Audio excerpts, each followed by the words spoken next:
Welcome to Proverb Minutes, and hopefully we have a better understanding of God through our studies as we diligently seek for Him, and we continue to examine scriptures that would reveal the truth to us. Let's then continue our studies in God's creation with Job 11:7. Can you search out the deep things of God? Can you find out the limits of the Almighty? They are higher than the heavens. What can you do? Deeper than Sheol. What can you know? A lot of people that I think it's common to wonder, is God really real? And we wonder and we hope. And there's despair and there's joy and there's grief. But we seek these things, and God has really handed us truth to have faith that goes beyond comprehension. He says here clearly, can we find out these things? These are the things of God, the Almighty, who we cannot see His face and yet live. And how can we know? What can we do? The deep things of God, the limits that go beyond the perception that we can see the edge of creation itself. It is impossibility, isn't it? And what can we do? What can we know? Because they're higher than heaven and deeper than Sheol. And Sheol, what is Sheol? Sheol is a death's abode, a place that more people often refer to as the grave. Can anyone know what lies beyond the grave? We've all heard that. And we can't. And God is saying, you have limits in life. I've given you presence in this creation, my creation, to become who you're going to be. And I will observe you and see you for who you are. No one's heart can hide from God. Whereas no one can know the heart of another, we can only know the heart of ourselves. And that's what God made in this universe, for us to come to know ourselves. And then how do we treat others with knowing ourselves? And if we are despicable, deceptive liars and thieves among men, among women, then where are we with God? Because we have abandoned the principles of God, the character of God, God's own heart, which is love, which He calls back for our return. And so, how can we not accept these things? For here, look, beyond the grave, Sheol cannot thank you, death cannot praise you.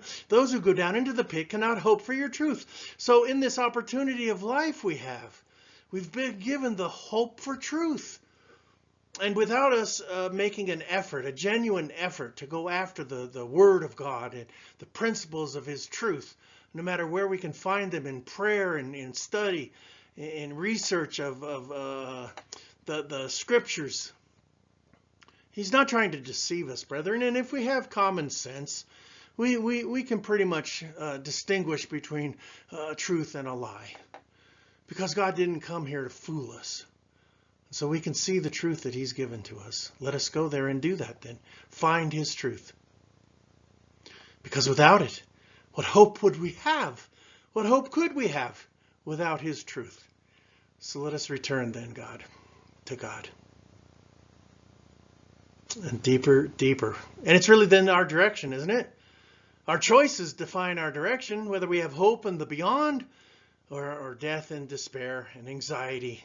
When I was younger, I had suicidal thoughts. I don't think there's anybody that doesn't have suicidal thoughts at some point or another because of the despair and the grief and the drudgery of life that comes upon us. But to change your heart, have a larger perception of things, to have a hope in God, to have something ahead greater than yourself.